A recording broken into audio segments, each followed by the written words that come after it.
Hello, I hope you're all doing well. So I've had a few questions asking if it's possible to scroll through the amps on the HeadRush like you can on the Helix or like on the GT1000. Now, not exactly. So obviously we've got this amazing user interface on the HeadRush, so it's going to be a little bit different. But there are a couple of things we can do that's going to make life super easy.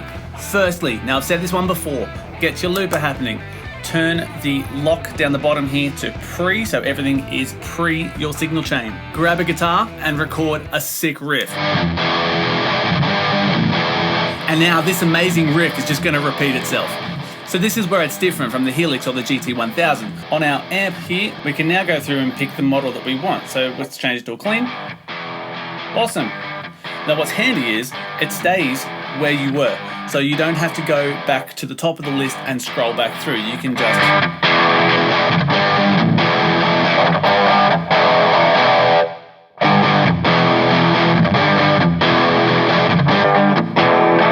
and you can just pick the one that you want. And what's handy about this is it's not going to change the settings of the amp as long as you change the model and not the preset. If you change the preset, everything's going to change. It's going to load up the preset that was there.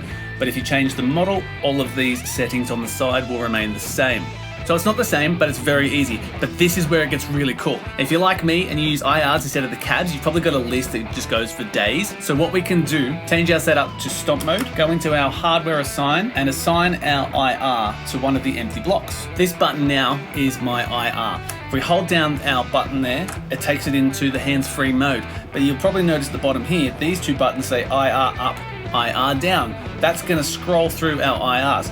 So Tangerine, I'm going to keep it on that one. If I scroll up, that's now a different Tangerine, same model. So we can scroll through all of our IRs there. So let's get this loop going again. Back into the IR. Whoa. Right.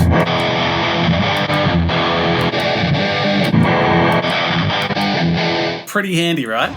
And there we go. So every device is going to be a little bit different. It's going to have its own way of doing things. I find doing things this way in the HeadRush really helps me out and I can get my rig a lot quicker. I hope this has answered a few questions for you guys. Thanks so much for watching. Stay tuned. See you next time.